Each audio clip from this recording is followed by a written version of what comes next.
Magandang araw kaibigan! Tuloy po kayo sa Felicidad's Channel. Sa mga kwento ng buhay at pag-ibig na hinalukay sa natatagong baul ni Felicidad. Pero bago po tayo magpatuloy, huwag niyo pong kalilimutan na i-like ang video, i-subscribe ang channel, at i-click ang notification bell para lagi kayong updated sa mga parating pa na upload.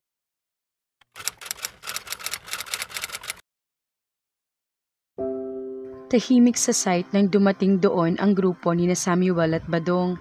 Hindi na sila lumapit dahil may nakabantay na ilang sundalo sa entrance ng site. Gising ang lahat ng tao kaya alam nila na walang nangyari doon.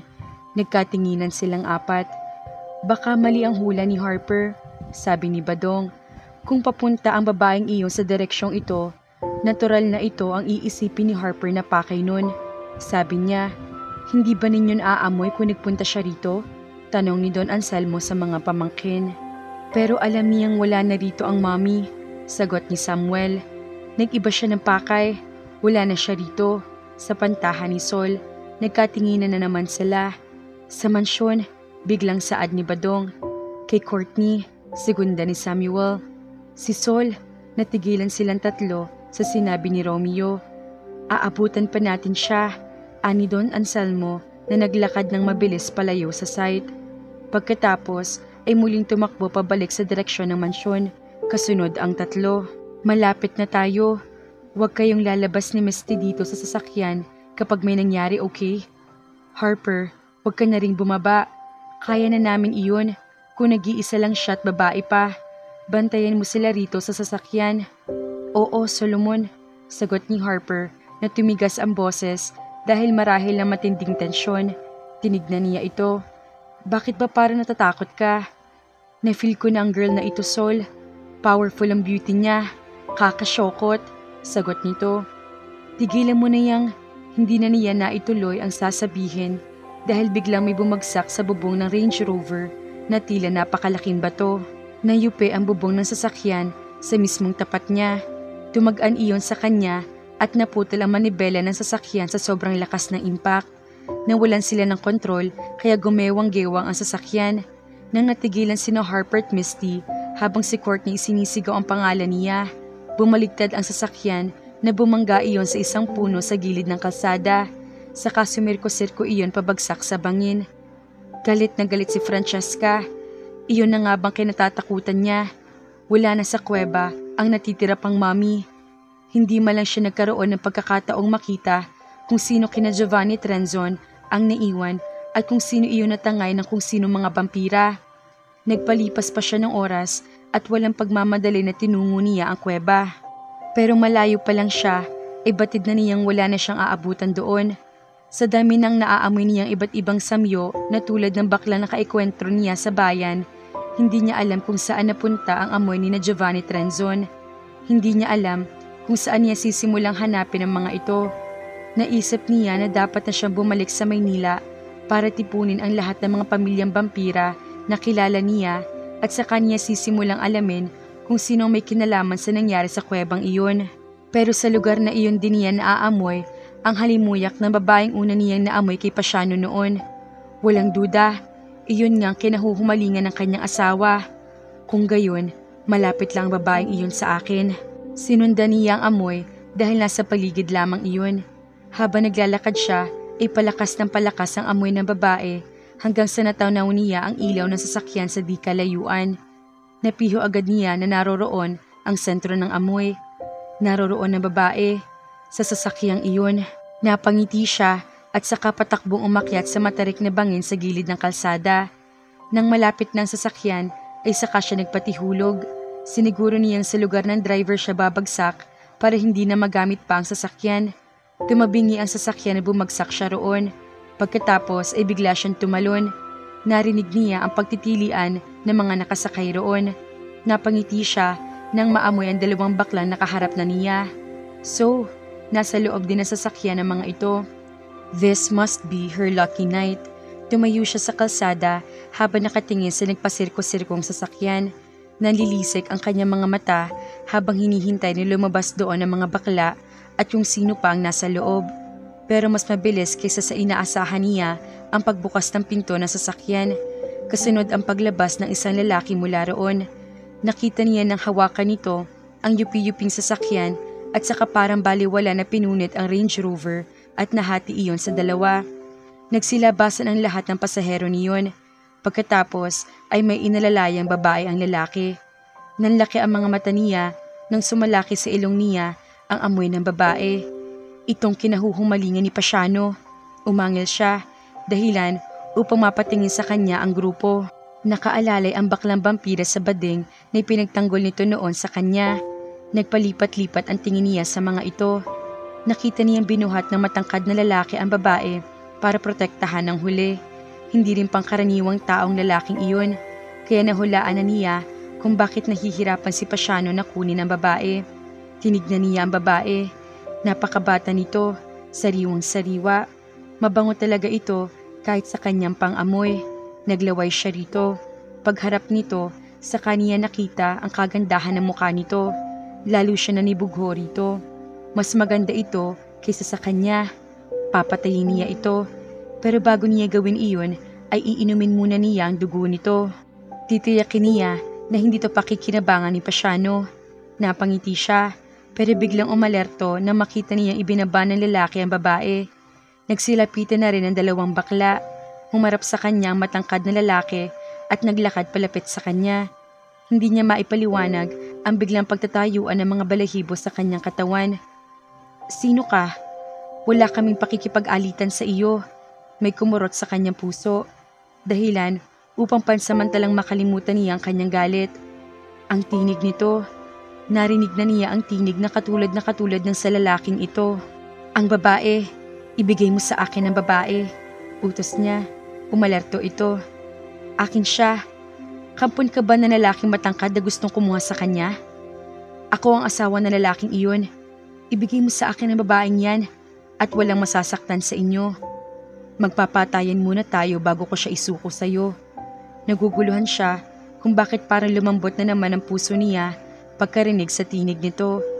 Pero hindi niya palalampasin ang pagkakataong iyon. Makukuha niya ang babae. Mapapatay niya ito, pati ang dalawang bakla. Sumingasing siya bago sumugod at tumalo ng mataas. Sinundan siya ng lalaki. Malakas ito. Nagsagupa sila sa ere at doon nagsalpukan. Hindi ito umitsya gaya ng inaasahan niya. Sa halip ay hinawakan siya nito sa baywang at saka sinuntok na malakas sa leeg. Muntik na siya mapabitaw rito pero nanatiling mahigpit ang kapit niya rito. Nagharap sila. Para nakuryente siya na makita ng malapitan ang mukha nito. Iba ang amoy nito. May dugo ito ng tao. Kulay ube ang mga mata nito at ang mukha nito. Sinuntok siya nito at umitsya ito sa ere. Lumapag siya sa lupa at hinintay na makatayo ito. Sumugod ito at muli sila nagpambuno. Walang dudang napakalakas nito. Pero kaya niyang patumbahin ito. Sinakmal niya ito sa leeg at saka sinakal ng mahigpit.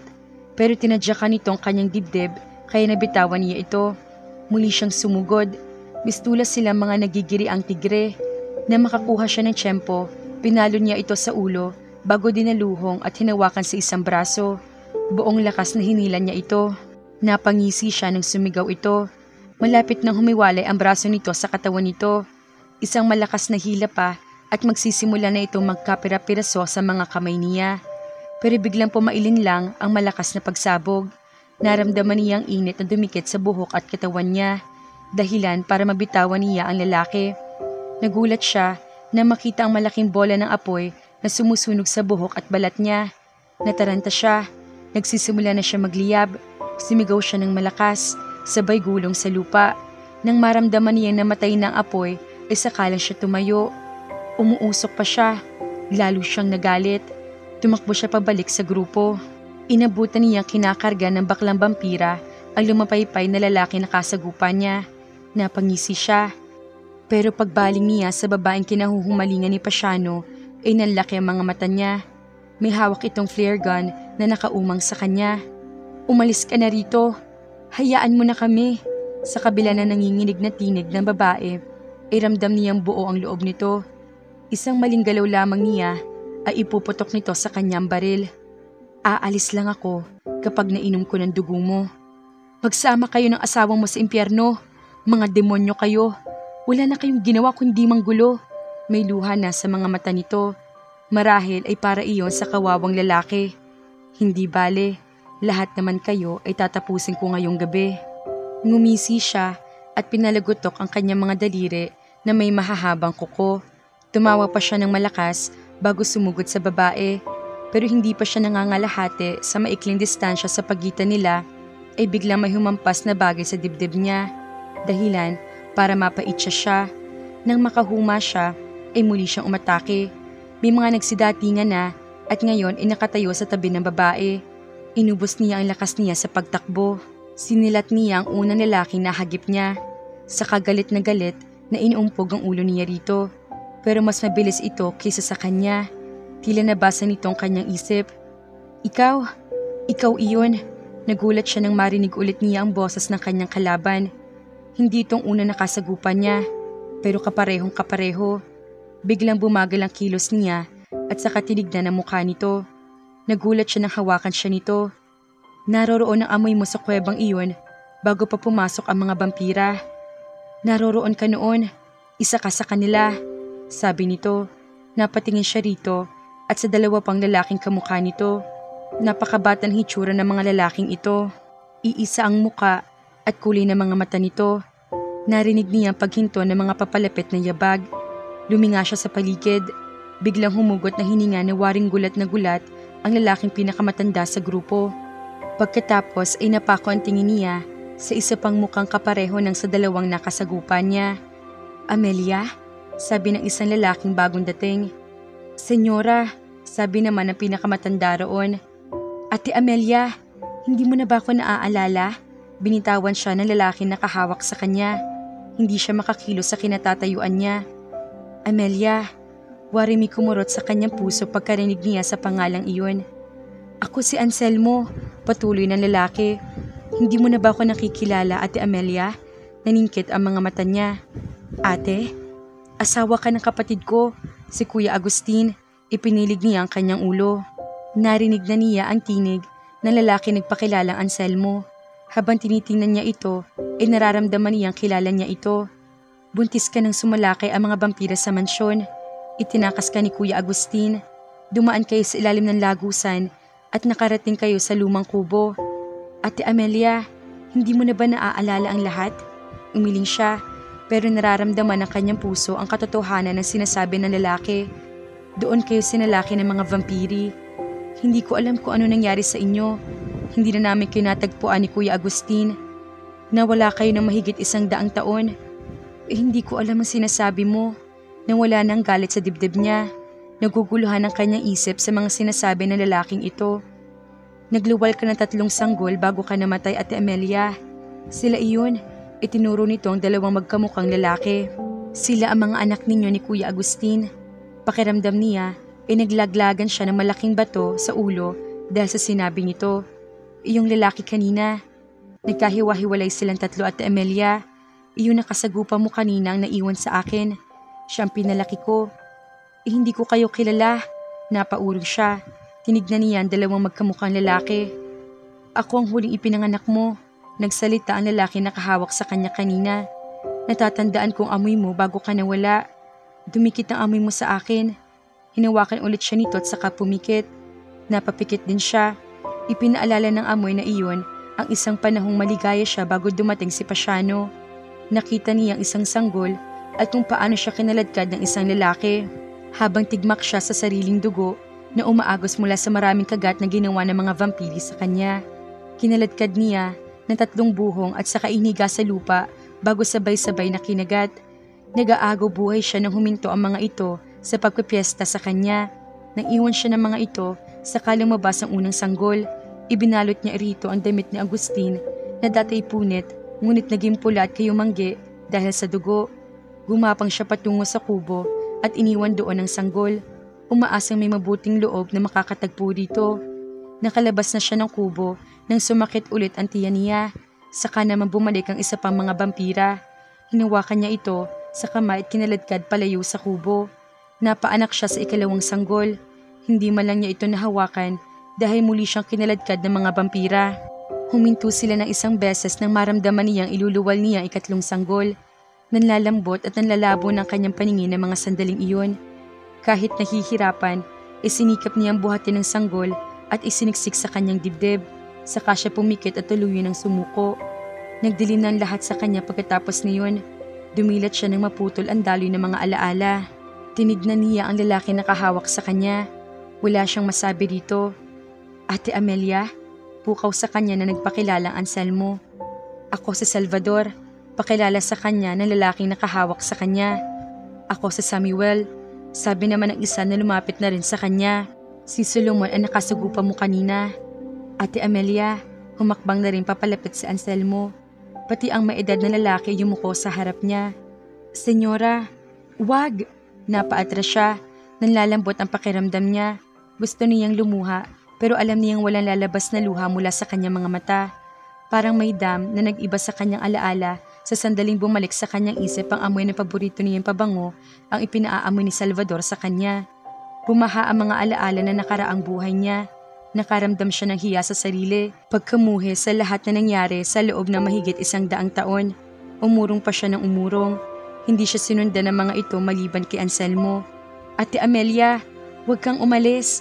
Tuloy na siyang tumalikod at saka mabilis sa tumakbo. Hindi niya kayang harapin ang mga ito. Lumihis siya ng daan bago siya nakarating sa bayan.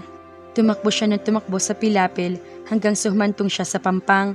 Tumakbo pa rin siya hanggang sa sumalpok ang tubig alat sa kanya. Naglakad siya roon na naglakad hanggang sa tuloy na siyang lumubog sa kailalim-ilaliman ng dagat, kung saan nakakabinging katahimikan at nakakabulag ang kadiliman. Parang sasabog ang isip niya ng mga sandaling iyon. Nilunod niya ng tuluyan ang mga alaalang kay tagal na nahimlay sa kanyang isipan. Nakakagulat mga kafelisidad. Ang babaeng gustong pumatay kay Courtney ay siya palang tunay na ina ng triplets. Ngayong bumalik ng lahat ng alaala ni Amelia. Ano mangyayari sa mag-iina? Tuluyan bang lalayo si Francesca or Amelia sa kanyang mga anak? Dahil ang dami-dami na niyang kasalanan nagawa, halos mapatay niya ang panganay niyang anak na si Solomon. Magkaroon kaya ng puwang sa pagpapatawad sa pamilya Bagon? Kaya naman, abangan!